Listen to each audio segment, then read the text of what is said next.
Hello दोस्तों, कैसे हैं आप सब। मैं नामदेव सिंह स्वागत करता हूं अपने YouTube channel maths with Namdev में। जैसा कि आपको पता है, कक्षा 10 का अपना चैप्टर नंबर 2 रियल नंबर्स या वास्तविक संख्याएं चल रहा है, जिसके पहले 2 वीडियो आ चुकी है। जो कल अपने पढ़ा था यूक्लिड विभाजन प्रमेयिका, क्या होती है यूक्लिड विभाजन प्रमेयिका, मैं आपको पढ़ा चुका हूँ। उस पर बेस अपने एक एग्जाम्पल भी किया था। उसके बाद 2 एग्जाम्पल हो रहे हैं, आइए उनको समझने का प्रयास करते हैं। यूक्लिड विभाजन प्रमेयिका से उनको कैसे हल कर सकते हैं, आइए शुरू करते हैं।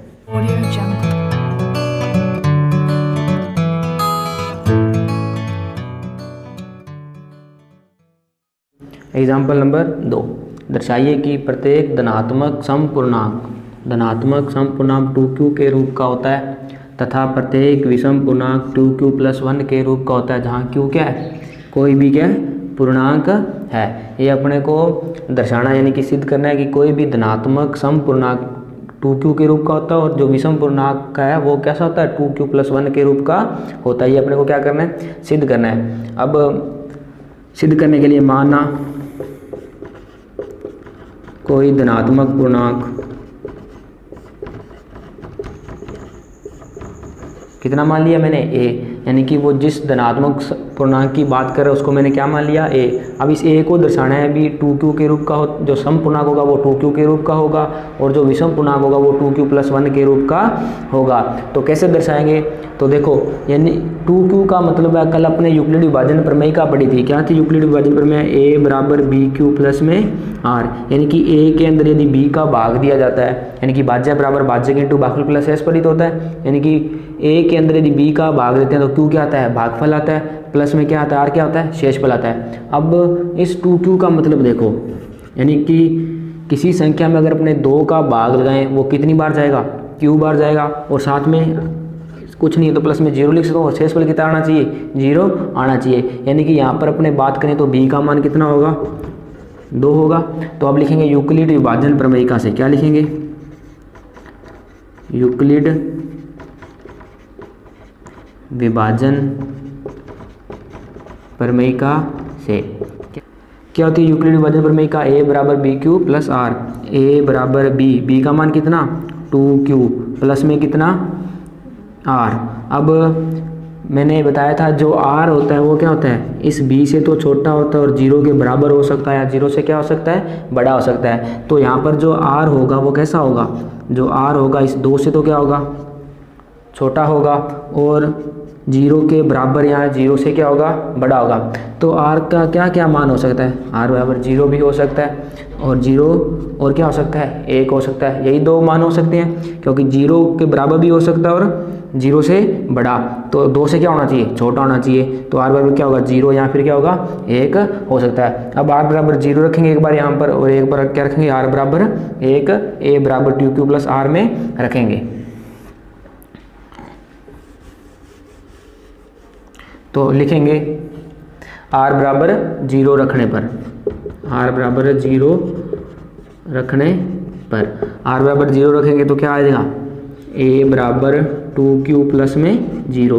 तो a बराबर मेरे पास कितना आ गया, 2q, यानी कि कोई भी धनात्मक समपूर्णांक, धनात्मक पूर्णांक होगा उसको अपने 2q के रूप में लिख सकते हैं। 2q क्या एक समपूर्णांक नहीं है क्या, बिल्कुल है, क्योंकि देखो 2 × q क्या है, यहाँ पर कह रहा है ना कोई पूर्णांक है। अब q का मान चाहे कुछ भी हो, उसके साथ में 2 का मल्टीप्लाई हो रहा है। 2 का मल्टीप्लाई होने का क्या मतलब है, यदि किसी संख्या को अपने 2 से मल्टीप्लाई करेंगे तो वो क्या एक सम संख्या क्या नहीं होगी। जैसे मैंने q बराबर मैंने मान लिया 3 है, 3 को अगर मैं 2 से मल्टीप्लाई कर लूँ क्या आ जाएगा, 6 आएगा। क्या इस 6 में 2 का भाग पूरा नहीं जाएगा क्या, जिसमें 2 का भाग पूरा जाता है वो क्या होती है, सम संख्या होती है। यानी कि इसमें 2 का भाग क्या चला जाएगा, पूरा चला जाएगा।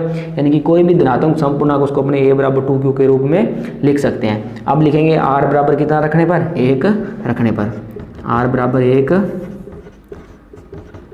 रखने पर। तो रखो r बराबर 1 रखेंगे, a बराबर 2q प्लस r की जगह मैंने कितना रखा, 1 रखा।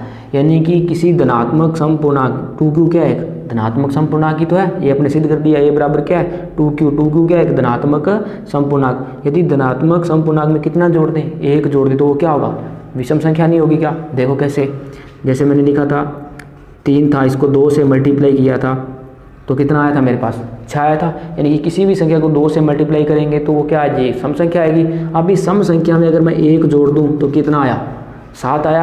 यानी कि किसी भी सम संख्या में अगर 1 जोड़ दिया जाए तो वो क्या हो जाता है, विषम पूर्णांक बन जाता है। तो a बराबर 2q + 1 क्या होगा, एक विषम पूर्णांक होगा। तो लिखेंगे अपने, अतः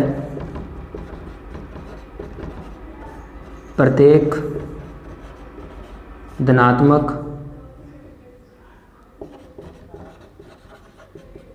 सम पूर्णांक कैसा होता है, 2q तथा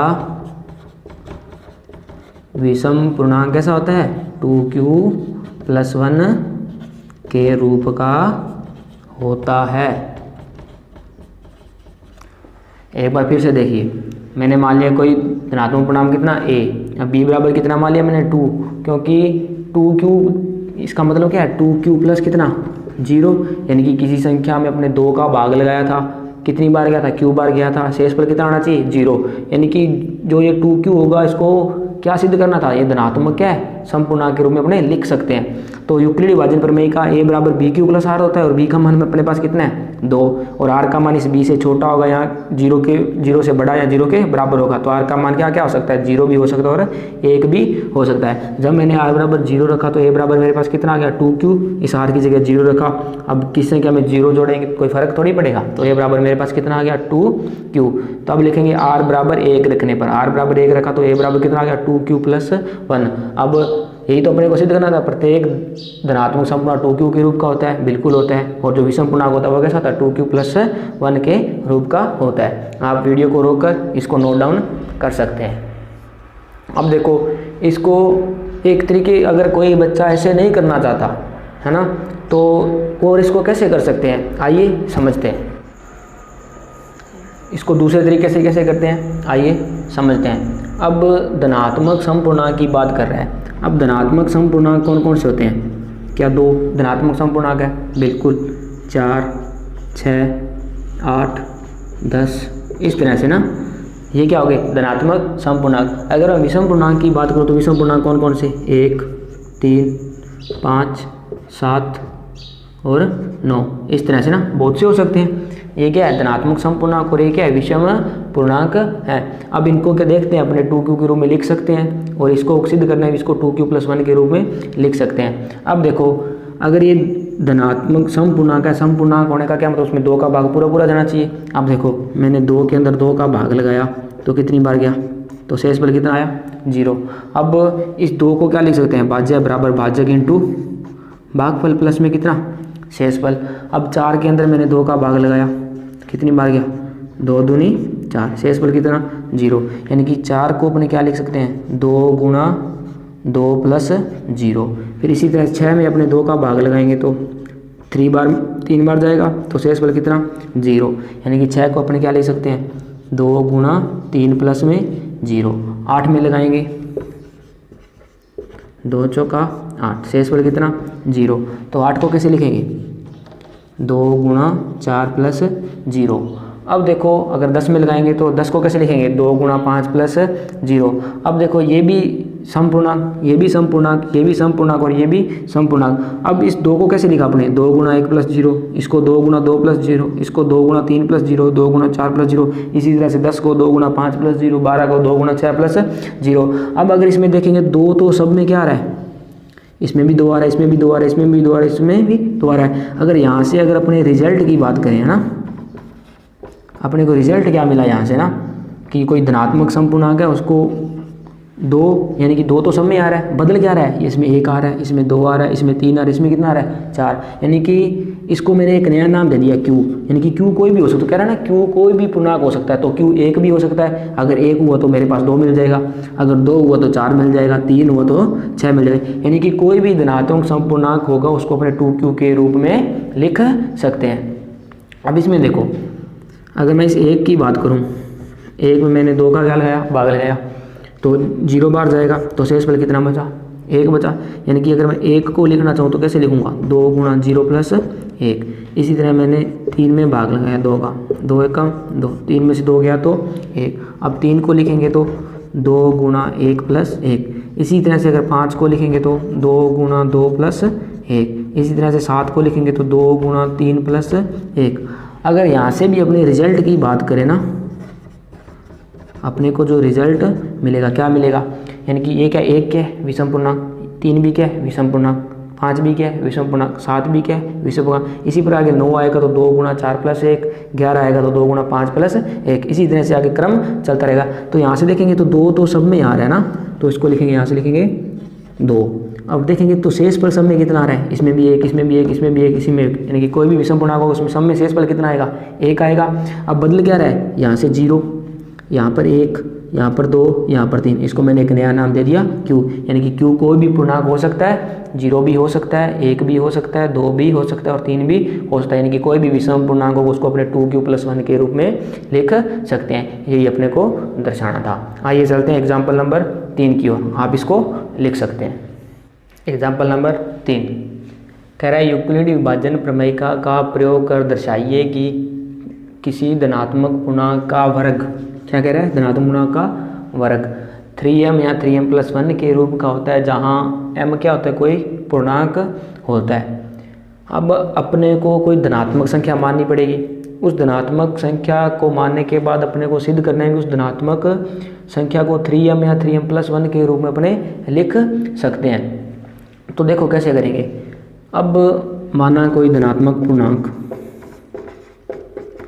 माना कोई धनात्मक पूर्णांक, मैंने क्या मान लिया a। अब अपने को b भी कुछ मानना पड़ेगा, है ना, क्योंकि यूक्लिड विभाजन प्रमेय का क्या होती है, a बराबर bq प्लस r रूप की तो होती है। अब मेरे को b मानना पड़ेगा। अब b मैं क्या मानूँ जिससे मेरे को 3m और 3m+1 की फॉर्म मिल जाए, यानी कि m के साथ जो मल्टीपल है क्या है, यानी कि m का जो गुणांक है वो क्या मिलना चाहिए, 3 मिलना चाहिए। कब मिलना चाहिए, जब उसका क्या करेंगे, वर्ग करेंगे। अब b बराबर 1 होगा तो 1 का वर्ग करेंगे तो 1, वहाँ से मेरे को 3 नहीं मिल सकता। 2 लिखेंगे तो 2 का वर्ग कितना होता है, 4, वहाँ से मेरे को नहीं मिल सकता। लेकिन b बराबर 3 रखेंगे तो 3 का वर्ग कितना होता है, 9। 9 से तो 9 को मैं 3 गुणा 3, यानी कि b बराबर अगर मैं 3 रखूँ, इस 3 का अगर अपने वर्ग करेंगे तो कितना आएगा, 9 आएगा। 9 आएगा तो इसको 3 × 3, यानी कि मेरे को 3 मिल सकता है ना यहाँ से, अगर b बराबर 3 रखूँ। इस तरह से 4 में नहीं मिल सकता, 5 में, लेकिन 6 रखेंगे तब भी तो मिल सकता है, यानी कि b बराबर 6 रखेंगे तो इसको क्या लिख सकते हैं अपने, इसका स्क्वायर करेंगे तो क्या आएगा 36, यानी कि इसको लिख सकते हैं 3 गुणा 12, तो यहाँ से ही मेरे को मिल जाएगा। लेकिन इसी तरह से 9 का वर्ग 81, उसको 3 गुणा 27 लिख के वहाँ से भी मेरे को क्या मिल जाएगा, 3 मिल जाएगा, क्योंकि 3 तो मेरे को चाहिए। अब देखो, अब इनमें से अपने कौन सा रखें, अगर 3 रखते हैं तो a बराबर 3q प्लस r, ये वाला रूप बनेगा। तो यहाँ से जो r का मान होगा वो क्या होगा, 3 से तो छोटा होगा और 0 या 0 से बड़ा हो सकता है। तो यानी कि r का मान 0 भी हो सकता है, 1 भी हो सकता है और 2 भी हो सकता है, यानी कि r की जो वैल्यू है वो 3 पॉसिबल हो सकती है। यानी कि अगर b बराबर 6 ले लेते हैं अपने, तो a बराबर 6q प्लस r, तो r का मान 6 से छोटा और 0 से बड़ा या 0 के बराबर हो सकता है। तो r का मान क्या लेना, 0 भी हो सकता है, 1 2 3 4 5, यानी कि r बराबर 0 रखेंगे, फिर 1 रखेंगे, फिर 2 रखेंगे, 3 रखेंगे, 4 रखेंगे, 5, इस तरह से सवाल क्या हो जाएगा, बहुत ही बड़ा हो जाएगा। इसलिए आसानी के लिए अपने b बराबर कितना रख लेंगे, 3 रख लेंगे, क्योंकि अपने को r की कितनी वैल्यू रखनी पड़ेगी, 3 ही वैल्यू रखनी पड़ेगी। इसी तरह से अगर r अपने b 9 ले लेते तो 0 से लेकर 8 तक अपने r का मान रखना पड़ता, तो वो सवाल क्या हो जाता, काफ़ी बड़ा हो जाता। इसलिए सरलता के लिए अपने b बराबर कितना रखेंगे, 3 रखेंगे।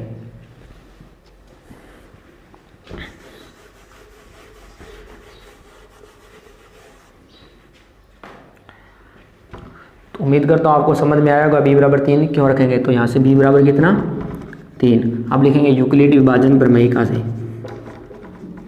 यूक्लिड विभाजन प्रमेयिका से क्या होती है यूक्लिड विभाजन प्रमेयिका, a बराबर bq प्लस r, यही तो होती है। और b का मान कितना है मेरे पास, 3, तो a बराबर 3q प्लस r, यहाँ पर जो r होगा वो 3 से तो क्या होगा, छोटा होगा, यानी कि b से छोटा होता है, और 0 के बराबर या 0 से बड़ा हो सकता है। तो यहाँ से देखें तो r बराबर क्या हो सकता है, 0 भी हो सकता है, 1 भी हो सकता है, और क्या हो सकता है, 2 भी हो सकता है। अब उसी तरह से करेंगे, r बराबर कितना रखने पर, 0 रखने पर रखो r बराबर 0, तो a बराबर कितना आ जाएगा मेरे पास, 3q प्लस में r के मान कितना रख दिया, 0। अब की संख्या में 0 जोड़ें, जीरो जोड़े तो कोई फ़र्क पड़ेगा, वही संख्या आ जाएगी, यानी कि ए बराबर मेरे पास कितना आ गया 3q। अब कह रहा है धनात्मक पूर्णांक का क्या करना है अपने को, वर्ग करना है, यानी कि धनात्मक पूर्णांक अपने को क्या माना था, ए माना था, यानी कि ए का मेरे को क्या करना है, वर्ग करना है। तो लिखेंगे वर्ग करने पर, वर्ग करेंगे तो ए स्क्वायर बराबर कितना आ जाएगा 3 का वर्ग 9, क्यू का स्क्वायर, क्यू का वर्ग क्यू स्क्वायर। तो यहाँ से देखो जो मेरे को ए स्क्वायर मिला वो कितना मिला 9q स्क्वायर। यहाँ से ए स्क्वायर बराबर, इसको मैं ऐसे लिख सकता हूँ 3 × 3 स्क्वायर, क्योंकि मेरे को तो 3 चाहिए। अब वो कह रहा है m कोई भी पूर्णांक है। अब यहाँ पर जो q होता है वो क्या होता है, कोई पूर्णांक होता है। q क्या है यहाँ पर लिख लेना ना, यहाँ पे लिख लेना 3q + r, q यहाँ पर क्या है कोई पूर्णांक है। अब q कोई पूर्णांक, उसका वर्ग करेंगे और उसको 3 से गुणा करेंगे तो जो संख्या है वो एक नया पूर्णांक होगा। उस नए पूर्णांक को अपने नाम दे दिया, क्या नाम दे दिया, माना 3q स्क्वायर बराबर कितना m। तो ए स्क्वायर बराबर कितना आ गया मेरे पास 3m, यानी कि कोई धनात्मक पूर्णांक उसका वर्ग 3m के रूप का हो सकता है। यानी कि कोई 3q स्क्वायर आया था तभी तो अपने b बराबर 3 लिया है, ताकि यहाँ से अपने कॉमन निकाल सकें। तो 9 को मैंने 3 × 3 लिख लिया और साथ में q स्क्वायर है, तो 3q स्क्वायर को मैंने क्या मान लिया, m मान लिया। तो ए स्क्वायर बराबर क्या आ गया 3m, यानी कि कोई धनात्मक पूर्णांक उसको 3m के रूप में लिखा जा सकता है। अब ये कब था, जब r बराबर अपने क्या रखा 0 रखा। अब r बराबर कितना रखेंगे अपने 1 रखेंगे, तो लिखेंगे r बराबर 1 रखने पर, रखो r बराबर 1 तो क्या बनेगा a बराबर 3q + 1। अब ये कोई धनात्मक पूर्णांक है, इसका अब क्या करना है अपने को, वर्ग करना है। क्या लिखा है ना उसने, धनात्मक पूर्णांक का क्या करना है, वर्ग करना है। तो लिखेंगे वर्ग करने पर, तो लिखेंगे ए स्क्वायर बराबर इधर कितना 3q + 1 का होल स्क्वायर, ए स्क्वायर बराबर 3q + 1 का होल स्क्वायर। अब देखो अपने को पता है चूंकि जो a + b का होल स्क्वायर होता है वो क्या होता है ए स्क्वायर + 2ab प्लस में कितना b स्क्वायर। अब ये वाला फॉर्मूला अपने यहाँ पे लगाएंगे, तो लिखो ए स्क्वायर बराबर a का स्क्वायर यानी कि 3q का स्क्वायर प्लस 2 a का मान कितना है 3q, b का मान कितना है 1 प्लस b स्क्वायर यानी कि 1 की स्क्वायर। तो a स्क्वायर बराबर 3 का वर्ग कितना होता है 9 और q का वर्ग कितना हो जाएगा q स्क्वायर। 2 × 3 6 को 1 से गुणा करेंगे तो 6 और साथ में क्या है q प्लस में 1 का वर्ग कितना होता है 1 होता है। अब देखो 3m + 1 यानी कि मेरे को +1 तो चाहिए, ये +1 है मेरे पास। अब यहाँ से मेरे को कितना चाहिए 3m चाहिए, तो मेरे को इसमें 9 से भी मैं 3 बार निकाल सकता हूँ, इस 6 से भी क्या निकाल सकता हूँ 3 बार निकाल सकता हूँ। तो देखो ए स्क्वायर बराबर अगर मैं इन दोनों से 3 कॉमन लूँ तो अंदर कितना बचेगा 3q स्क्वायर प्लस में 2q + 1। अब मैंने माना 3q स्क्वायर प्लस 2q बराबर कितना m, और m क्या है यहाँ पर क्या है ना कोई भी पूर्णांक है। अब q कोई पूर्णांक था, पूर्णांक का मतलब क्या होता है वो संख्या भिन्न वाली नहीं होनी चाहिए, यानी कि पॉइंट वाली संख्या नहीं होनी चाहिए ना, तो वही तो होता है पूर्णांक। तो उसका वर्ग करेंगे उसको 3 से करेंगे तो भी पूर्णांक मिलेगा, कोई पूर्णांक उसको 2 से गुणा करेंगे तो मेरे को पूर्णांक बनेगा। अगर पूर्णांक में पूर्णांक को जोड़ा जाता है तो एक पूर्णांक ही मिलता है, यानी कि ये कोई पूर्णांक है, इसको नया नाम दे दिया मैंने, लेट से क्या नाम दे दिया m, तो इसकी जगह क्या लिख सकते हैं अपने m लिख सकते हैं। ए स्क्वायर बराबर 3, इसकी जगह मैंने क्या नाम दे दिया m + 1, है ना, यानी कि कोई धनात्मक पूर्णांक उसका वर्ग 3m के रूप में भी हो सकता है और 3m + 1 के रूप का भी हो सकता है। ये कब आया, जब r बराबर 0 रखा तो अपने को 3m का रूप का मिला, जब r बराबर 1 रखा तो 3m + 1 के रूप का लिखा। एक बार आप इतना नोट कीजिए। अब लगते हैं अपने r बराबर 2, r बराबर 2 रखने पर या तो उसका वर्ग करेंगे या तो 3m के रूप का मिलेगा या क्या मिलेगा 3m + 1 के रूप का मिलेगा, यानी कि इन दोनों में से कोई भी एक रूप मिलना चाहिए। चलो देखते हैं क्या मिलता है। अब क्या रखेंगे इसमें r बराबर अपने 2 रखेंगे, तो देखो r बराबर 2 रखने पर रखो r बराबर 2, तो a बराबर कितना आ जाएगा 3q प्लस में 2। अब इसका कोई धनात्मक गुणा, इसका क्या करना है अपने को वर्ग करना है, तो वर्ग करेंगे इधर तो a स्क्वायर इधर 3q + 2 का होल स्क्वायर। अब ये भी पढ़ा था अपने a + b का होल स्क्वायर क्या होता है a square + 2ab + b square. चूँकि a + b का होल स्क्वायर क्या होता है a square + 2ab + b square. ये वाला फॉर्मूला अपने यहाँ पे अप्लाई करेंगे। तो देखो ये तो ए स्क्वायर है, इधर ए स्क्वायर बराबर ए का स्क्वायर यानी कि 3q का स्क्वायर प्लस 2ab, ए का मान कितना है 3q, बी का मान कितना है 2 प्लस बी का स्क्वायर यानी कि 2 का वर्ग, 3 का वर्ग कितना होता है 9, q का वर्ग q स्क्वायर, 2 तोती है 6, 6 दूनी 12, साथ में क्या है q, 2 का वर्ग कितना होता है 4 होता है। अब देखो अगर मैं इससे 3 बार निकाल लूँ, इससे 3 बार निकालूँ तो यहाँ पर मेरे पास कितना बच रहा है 4 बच रहा है, लेकिन मेरे को बचाना कितना है, या तो +1 बच जाए यहाँ 0 बच जाए। अगर 0 बच जाएगा तो सब में से 3 कॉमन लेके जो बचेगा उसको m मान लूँगा तो वो 3m का रूप का आ जाएगा। लेकिन सबसे 3 कॉमन तो नहीं ले सकते, लेकिन क्या मैं 4 को देखो इस तरह से लिख सकते हैं अपने 9q square plus 12q plus 3 plus 1। अब देखो 3 इसमें भी है, 3 इसमें भी है, 3 इसमें भी है, तो 3 सबसे बाहर ले सकता हूँ क्योंकि मेरे को 3 बनाना है, प्लस में 1 है इसमें तो प्लस 1 भी मेरे को चाहिए। तो इन तीनों से मैं क्या बाहर निकालूंगा 3 बार निकालूंगा तो अंदर क्या बचेगा 3q square plus 4q plus 1 plus में साथ में कितना चल रहा है 1 चल रहा है। अब देखो q क्या है, कोई पूर्णांक है, पूर्णांक का वर्ग करेंगे उसको 3 से मल्टीप्लाई करेंगे तो क्या आएगा, एक पूर्णांक आएगा, पूर्णांक को 4 से मल्टीप्लाई करेंगे तो पूर्णांक आएगा, और एक क्या है पूर्णांक है। यदि 3 पूर्णांकों को जोड़ा जाता है तो एक पूर्णांक ही अपने को मिलता है। अब लिखेंगे माना 3q square plus 4q plus 1 बराबर कितना m, यानी कि जो ये पूर्णांक था इसको मैंने नया नाम दे दिया, क्या नाम दे दिया m, कह रहा है ना m कोई पूर्णांक है तो वो m जो पूर्णांक है वो क्या है यही है। तो a स्क्वायर बराबर कितना आ जाएगा मेरे पास, ये 3, इसकी जगह मैंने m रख दिया तो m प्लस 1। तो कह रहा था धनात्मक पूर्णांक a का वर्ग करने पर या तो 3m के रूप का होना चाहिए या कैसा होना चाहिए 3m प्लस 1 के रूप का होना चाहिए। जब अपने r बराबर 0 रखा था तो अपने को कौन सा रूप मिला था 3m के रूप का मिला था। r बराबर जब 1 रखा था तो भी कौन सा रूप मिला था 3m प्लस 1। अब r बराबर अपने क्या रखा 2 रखा तो भी कितना मिला 3m प्लस 1। क्या इनके अलावा अपने को कुछ मिला, नहीं मिला। यानी कि अपने कह सकते हैं कोई धनात्मक पूर्णांक उसका वर्ग करेंगे तो अपने को 3m या 3m प्लस 1 के रूप का ही होगा। ये था अपना एग्जाम्पल नंबर 3, आप इसको लिख सकते हैं। तो देखो यूक्लिडी विभाजन एल्गोरिथम विधि क्या होता है, 2 धनात्मक पूर्णांकों का महत्तम समापवर्तक। महत्तम समापवर्तक क्या होता है, इसको बोलते हैं HCF।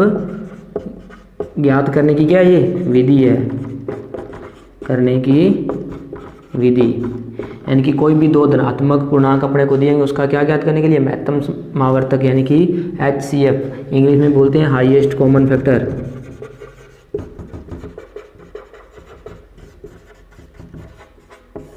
हाईएस्ट कॉमन फैक्टर यानी कि यूक्लिड विभाजन एल्गोरिथम क्या है, 2 धनात्मक पूर्णांकों का महत्तम समावर्तक यानी कि HCF ज्ञात करने की क्या है विधि है। अब इससे HCF या महत्तम समावर्तक ज्ञात कैसे करते हैं, यूक्लिड विभाजन प्रमेयिका का प्रयोग करके अपने क्या ज्ञात करेंगे, 2 धनात्मक पूर्णांकों का क्या ज्ञात करेंगे, महत्तम समावर्तक या HCF ज्ञात करेंगे। अब यूक्लिड विभाजन प्रमेयिका का प्रयोग कैसे करते हैं, कैसे अपने HCF ज्ञात करते हैं उसको समझते हैं। मैंने मान लिया कोई धनात्मक पूर्णांक एक A है और एक दूसरा क्या है B है।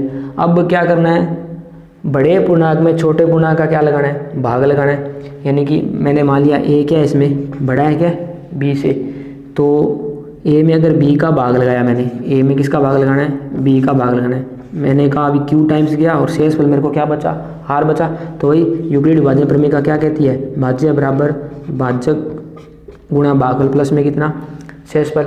यही तो थी। मान लिया मैंने A क्या है बड़ा है B से, तो यूक्लिड विभाजन प्रमेयिका से क्या, इसे एल्गोरिथम विधि द्वारा यूक्लिड विभाजन प्रमेयिका के माध्यम से कैसे HCF ज्ञात करते हैं। तो इसको मैं लिखा A बराबर BQ प्लस R। अब पहले स्टेप में क्या करना, जो बड़ी संख्या होगी उसको छोटी संख्या से भाग लगाना है, उसको इस फॉर्म में लिखना है, यानी कि A बराबर BQ प्लस R के रूप में लिखना है। यहाँ पर यदि R बराबर 0 नहीं आता, R क्या है शेषफल, शेषफल अगर 0 नहीं आता तो दूसरे स्टेप में अपने क्या करेंगे, जो ये B होगा, B क्या था भाजक था, R क्या था शेषफल था। अब दूसरे चरण में क्या करेंगे, इन दोनों में यूक्लिड विभाजन प्रमेयिका लगाएंगे B और R में, यानी कि जो B होगा वो तो भाजक की तरह काम करेगा, जो R होगा वो भाजक की तरह होगा। यानी कि B में किसका भाग लगाएंगे, R का भाग लगाएंगे। ऐसा तब तक R का भाग लगाने के बाद उसको फिर इसी रूप में लिखेंगे, यानी कि जो यूक्लिड विभाजन प्रमेय का है ना, भाज्य बराबर भाज्य इंटू भागफल प्लस शेषफल। अब यानी कि बी में किसका भाग लगाएंगे, आर का भाग लगाएंगे। तो मैंने मान लिया कि भागफल कितना आया, Q1 आया, जो शेषफल आया वो क्या मान लिया, R1 आया। यदि यहाँ से R1 0 नहीं आता तो तीसरे चरण में अपने क्या करेंगे, तीसरे चरण में अपने क्या करेंगे, इसको तो क्या लेंगे, भाज्य लेंगे, इसको क्या करेंगे, भाजक लेके, यानी कि R में R1 का भाग लगाएंगे, फिर इसी रूप में इसको लेंगे। ऐसा तब तक करना है जब तक R यानी कि शेषफल क्या ना जाए, 0 ना जाए। यानी कि जिस भाजक पर शेषफल अपने को 0 मिल गया वही उसका क्या होगा, महत्तम समावर्तक होगा। अब HCF होता क्या है, HCF होता है दो धनात्मक संख्याओं का उभयनिष्ठ गुणनखंड, सबसे बड़ा उभयनिष्ठ गुणनखंड वही क्या होता है, उसका मैस है होता है। जैसे मैंने लिखा 15 और ये लिखा 25, अगर मैं इसका गुणनखंड करूं तो क्या लिखूंगा मैं, 3 गुणा 5, इसका गुणनखंड करूं तो 5 गुणा 5। तो इन दोनों में सबसे बड़ा गुणनखंड कौन सा है, इसमें भी 5 आ रहा है, इसमें भी क्या आ रहा है 5, तो इन दोनों का जो HCF होगा वो कितना हो जाएगा, 5 हो जाएगा। तो HCF समझ में आया ना क्या होता है, दो धनात्मक संख्याओं का जो उभयनिष्ठ गुणनखंड होगा, उभयनिष्ठ सबसे बड़ा उभयनिष्ठ गुणनखंड वही क्या होता है, उसका HCF होता है। जैसे 15 और 25, अगर यूक्लिड विभाजन एल्गोरिथम विधि से HCF ज्ञात करना चाहें तो बड़ी संख्या में क्या करना है, छोटी संख्या का भाग लगाना है। जैसे 25 में मैंने भाग लगाना है किसका, छोटी संख्या का, तो कितनी बार जाएगा, एक बार में जाएगा, तो शेषफल कितना बचा, 10। तो इसको लिख सकता हूँ 15 गुणा 1 प्लस में कितना 10। क्या शेषफल 0 आया। यूक्लिड विभाजन एल्गोरिथम विधि में होता क्या है, अगर शेषफल 0 आ गया, यानी कि जिस भाजक पर शेषफल 0 आएगा वही उसका क्या होगा, HCF आएगा। तो ये तो पहला स्टेप होता है, यानी कि बड़ी संख्या में पहले छोटी संख्या का भाग लगाना है। यदि शेषफल 0 नहीं आता, जो पहले भाजक था और जो शेषफल आया उसमें फिर से क्या लगानी है, यूक्लिड विभाजन प्रमेय का लगानी है।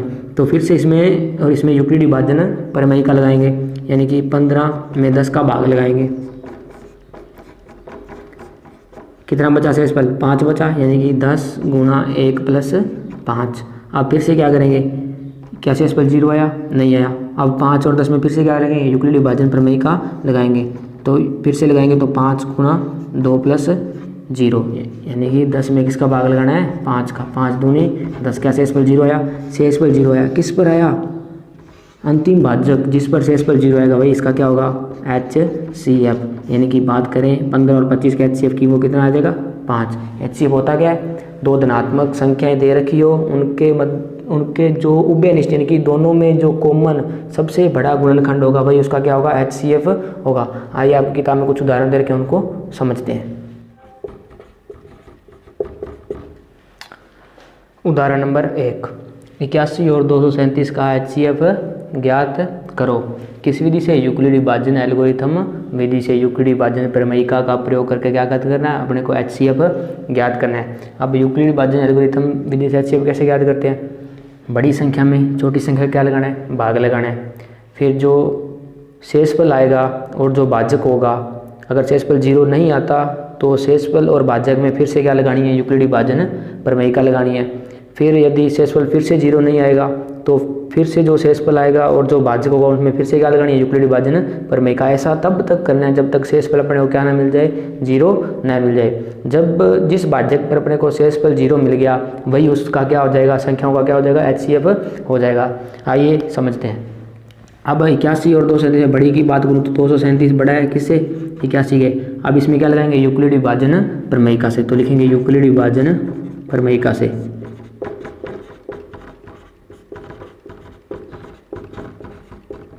यूक्लिड विभाजन प्रमेयिका से क्या होती है, यूक्लिड विभाजन प्रमेयिका, भाज्य बराबर भाजक इंटू भागफल प्लस शेषफल। क्या करना है, बड़ी संख्या में किसका लगाना है, छोटी संख्या का भाग लगाना है। यानी कि 81 का भाग लगाएंगे किसमें, 237 में। क्या 2 बार जाएगा, बिल्कुल। 7 में से 2 जाएगा तो 5, इधर कितना बचेगा, 7। तो कितना आया, 237 बराबर 81 गुणा 2 प्लस 75। ऐसे तो लिखते हैं, भाज्य बराबर भाजक इंटू भागफल प्लस में क्या, शेषफल। तो 237 बराबर 81 गुणा 2 प्लस 75। क्या शेषफल 0 आया, नहीं आया। तो यहाँ पर लिखेंगे शेषफल नॉट इक्वल टू 0। अब क्या करेंगे, 81 व 75 में पुनः यूक्लिड विभाजन प्रमेय का लगा देंगे। क्या कर देंगे, इसमें यानी कि जो भाज्य है, जो शेषफल है, जब शेषफल 0 नहीं आएगा तो जो पहला स्टेप होगा उसमें जो भाजक होगा और जो शेषफल होगा उसमें फिर से क्या लगा देनी है, यूक्लिड विभाजन प्रमेयिका। तो लिखेंगे पुनः यूक्लिड विभाजन प्रमेयिका से। तो यानी कि अब 81 में किसका भाग लगाना है, 75 का भाग लगाना है। 81 में भाग लगाना है किसका, 75 का। तो 75 एकम 75 कितना बचा, 6। यानी कि अगर मैं 81 को लिखना चाहूँ तो 75 गुणा 1 प्लस में 6। क्या शेषफल 0 आया, नहीं। तो लिखेंगे शेषफल नॉट इक्वल टू 0। तो क्या लिखेंगे अब, शेषफल 0 नहीं आया तो यानी कि जो पहले वाले स्टेप में, ये स्टेप नंबर कौन सा, दूसरा, ये पहला स्टेप था, अब ये दूसरा। अब दूसरे स्टेप में जो भाजक था और जो शेषफल आया, अब इसमें फिर से क्या लगाएंगे, यूक्लिड विभाजन प्रमेय। तो लिखेंगे पुनः किसमें 75 व 6 में पुनः यूक्लिड विभाजन प्रमेयिका से, पुनः यूक्लिड विभाजन प्रमेयिका से। अब यानी कि 75 में किसका भाग लगाना है, 6 का भाग लगाना है। 75 में भाग लगाना है 6 का। तो कितनी बार में जाएगा, 12 बार में जाएगा। तो कितना बचेगा, शेषफल 3 बचेगा। यानी कि अगर मैं कौन सा तीसरे स्टेप की बात करूँ ना, तीसरे स्टेप में 75 को क्या लिखा, 6 गुणा 12 प्लस में 3। क्या शेषफल 0 आया, नहीं। तो लिखेंगे शेषफल नॉट इक्वल टू 0। शेषफल 0 नहीं आया तो क्या करेंगे, फिर से 3 और 6 में, अब क्या किसमें 6 और 3 में क्या लगाएंगे, फिर से यूक्लिड विभाजन प्रमेयिका। तो लिखेंगे 6 व 3 में पुनः यूक्लिड विभाजन प्रमेयिका से। यानी कि 6 में अब किसका भाग लगाएंगे, 3 का भाग लगाएंगे। तो कितनी बार में जाएगा, 2 बार में जाएगा। और शेषफल कितना, 0। यानी कि 6 बराबर 3 गुणा 2 प्लस 0। क्या शेषफल 0 आया यहाँ पर, तो लिखेंगे शेषफल बराबर 0। कौन से भाजक पर शेषफल 0 आया, 3 पर आया। तो HCF क्या हो जाएगा, इसका 3 हो जाएगा। किस किस का, 81 और 237 का। तो 81 और 237 का HCF कितना हो जाएगा, 3 हो जाएगा। एक बार फिर से समझते हैं। बड़ी संख्या में छोटी संख्या क्या लगाना है, भाग लगाना है। भाग लगाने के बाद यूक्लिड विभाजन प्रमेयिका लगाई तो 237 पर क्या है, 81 गुणा 2 प्लस 75। अब शेषफल 0 नहीं आया, शेषफल 0 नहीं आया तो फिर जो शेषफल और जो भाजक है उसमें फिर से क्या लगा दी, यूक्लिड विभाजन प्रमेयिका। यूक्लिड विभाजन प्रमेयिका लगाई तो फिर से अपने को क्या मिला, 75 गुणा 1 प्लस 6। क्या शेषफल 0 आया, नहीं। अब 6 और 75 में फिर से क्या लगा देंगे, यूक्लिड विभाजन प्रमेयिका तीसरे स्टेप में। तो 75 बराबर 6 गुणा 12 प्लस 3। क्या शेषफल 0 आया, नहीं। अब शेषफल 0 नहीं आया तो इसमें 6 और 3 में फिर से क्या कर दी मैंने, यूक्लिड विभाजन प्रमेयिका लगा दी। यानी कि 6 में 3 का भाग लगा तो कितनी बार गया, 2 बार गया। तो शेषफल कितना बचा, 0। तो शेषफल 0 आ गया। कौन से भाजक पर शेषफल 0 आया, 3 पर। तो HCF क्या हो जाएगा, 81 और 237 का 3 हो जाएगा। तो उम्मीद करता हूँ आपको समझ में आ रहा होगा। अगर समझ में नहीं आ रहा तो उसको वीडियो को थोड़ा पीछे कीजिए और दोबारा से देखने का प्रयास कीजिए, समझने का प्रयास कीजिए, आपको ज़रूर समझ में आएगा। आइए चलते हैं एग्जाम्पल नंबर 2 की ओर। एग्जाम्पल नंबर 2 कह रहा है, किसी परेड में 616 सदस्यों वाली सेना की एक टुकड़ी को 32 सदस्यों वाली एक आर्मी बैंड के पीछे मार्च करना है। दोनों समूहों को समान संख्या वाले समूहों में मार्च करना। उन स्तंभों की क्या ज्ञात कीजिए, अधिकतम संख्या ज्ञात करनी है। अब अधिकतम संख्या ज्ञात करनी है, यानी कि 616 और 32 का क्या ज्ञात करना है, अपने को HCF ज्ञात करना है। लेकिन वो HCF क्यों ज्ञात करेंगे, आइए समझने का प्रयास करते हैं। अब देखो पहले जो बैंड आर्मी है वो क्या है, आगे है ना, आर्मी कह रहे हैं ना। देखो 6 सदस्यों वाली सेना की एक टुकड़ी को 72 सदस्यों वाली आर्मी बैंड के पीछे मार्च करना है। यानी कि सेना जो पीछे, इनकी बैंड वाले के आगे।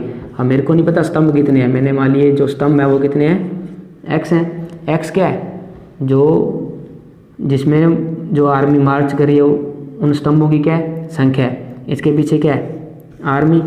अब मेरे को नहीं पता स्तंभ कितने हैं, लेट से मैंने मान लिए कितने, X मान लिए। यानी कि स्तंभों की संख्या तो क्या है, बराबर है ना, लिखा ना, समान संख्या वाले समूहों में क्या करना है, मार्च करना है। यानी कि जिसमें जो बैंड वाले हैं उसमें भी मैंने समूहों की संख्या कितनी मान ली, X। और जिसमें आर्मी वाले हैं उसमें भी कितनी मान ली मैंने, X। अब मेरे को नहीं पता कितने स्तंभ हैं, इसमें भी मेरे को नहीं पता कितने स्तंभ हैं, मैंने मान ली कितने, इसमें भी X और इसमें भी कितने हैं, X है। अब मैंने मान लिया एक स्तंभ में इसमें कितने बैंड वाले हैं, 22। इसमें मैंने मान लिया जो आर्मी वाले हैं इसमें कितने हैं, Z हैं, कितने हैं, जेड है। इसमें मैंने मान लिए जो एक कॉलम है उसमें जो बैंड वाले कितने हैं वाई, इसमें जो एक कॉलम है उसमें बैंड वाले कितने मान लिए जेड मान लिए। अब चूंकि जो समूह है या स्तंभ है वो उनकी संख्या क्या है समान है। अब एक कॉलम में वाई बैंड वाले हैं तो एक्स में कितने होंगे, तो एक्स गुणा वाई नहीं होंगे क्या, यानी कि जो बैंड वाले अगर स्तंभों की संख्या एक्स है, एक स्तंभ में कितने हैं वाई बैंड वाले हैं, तो उन स्तंभों की संख्या कितनी, जो उन बैंड वालों की संख्या कितनी हो जाएगी एक्स गुणा वाई, और एक्स गुणा वाई कितना दे रखा है अपने को 32 दे रखा है। अब देखो इसमें भी स्तंभों की संख्या कितनी है एक्स है, और एक स्तंभ में आर्मी वाले कितने हैं जेड है, तो एक्स में कितने हो जाएंगे एक्स गुणा जेड, और ये बराबर किसके दे रखा है 616 के। अब देखो एक्स इसमें भी है एक्स इसमें भी है, यानी कि x एक उभयनिष्ठ गुणनखंड और क्या है सबसे बड़ा है, जो कि इसमें भी है और इसमें भी है, और जो उभयनिष्ठ गुणनखंड सबसे बड़ा होता है वही क्या होता है इसका HCF होता है। इसलिए 32 और 16 का क्या ज्ञात करेंगे HCF ज्ञात करेंगे। कौन सी विधि से ज्ञात करेंगे, यूक्लिड विभाजन प्रमेयिका का प्रयोग करते हुए यूक्लिड विभाजन एल्गोरिथम से इसका क्या ज्ञात करेंगे HCF ज्ञात करेंगे। देखो कैसे करेंगे,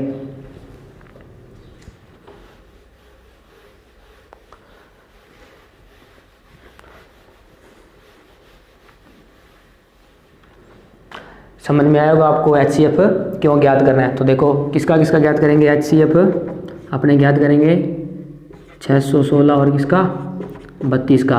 अब देखो 616 बड़ा है किससे 32 से, 616 में भाग लगाना है किसका 32 का, एक बार जाएगा,